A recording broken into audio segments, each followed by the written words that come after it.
Coverage you can count on with Chief Meteorologist Tanner Knust and the Way 31 Storm Tracker Early Warning Radar Network. Another cool gray day across North Alabama and rain continuing to fall across much of our area at this hour. As you can see on the Way 31 Skycam network, no sun to be found, and we're not going to see much of it tomorrow either, and that will keep our temperatures cooler than average as we kick off this upcoming weekend. We are at 51 degrees in Huntsville and Decatur, 49 in Athens, only 48 at this moment in Fayetteville. A little bit warmer to the east with some low 60s in Scottsboro and Fort Payne, but that's about as good as it gets in North Alabama today. We'll see temperatures around the low to mid 50s throughout this evening in Huntsville. Best chance of rain is going to be over the next couple of hours. I do anticipate a bit of a dry break as we head into the evening, but there will be more rain chances overnight tonight. Right now, a lot of us seeing rain at this hour. It's on the light to moderate side, as you can see on the Way 31 Storm Tracker Early Warning Radar Network. We're getting a break from the rain in the shoals right now, but there will be more heading your way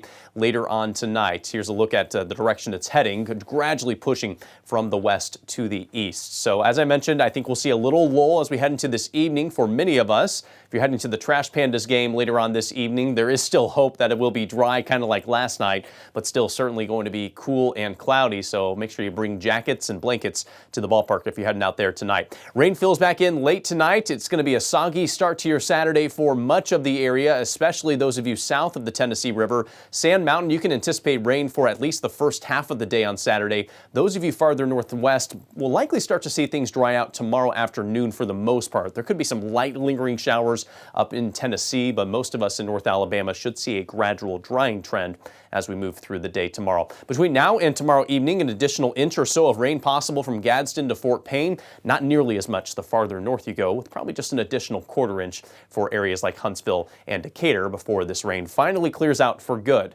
for the remainder of the weekend. Once again, we will be stuck in the 50s in many spots during the day tomorrow, thanks to the overcast skies and the wet conditions that we're expecting early on. A couple spots might get to the 60s. That will be most likely around the shoals and those of you west of I-65. Around Sand Mountain, mid-50s is as good as it's going to get during the day on Saturday. Easter Sunday looking better. It's going to be drier. We'll have some areas getting some sunshine. That should allow us to climb to the mid-60s to low 70s across the area on Sunday afternoon. The reason we're going to be drying out is high pressure building across the eastern U.S. The system responsible for the wet weather we've seen around here recently finally clears to the south as we head into Sunday and early next week. This high pressure drifts south, keeps things very quiet across North Alabama all the way through next Wednesday. Later next week, we'll be keeping an eye on a developing low pressure system near the Gulf Coast that will probably eventually drift our way around next Thursday or next Friday. But from Sunday through next Wednesday, really a beautiful setup for us. We're going to have some chilly nights with lows in the 40s Saturday night all the way through next Tuesday night, but the daytime's looking great. A lot of sunshine coming our way. High temperatures expected to return near 70 degrees by Sunday and Monday. We'll keep on climbing to the mid-70s as we head through the majority of next week. Next Wednesday, likely the warmest with a high of 77 degrees.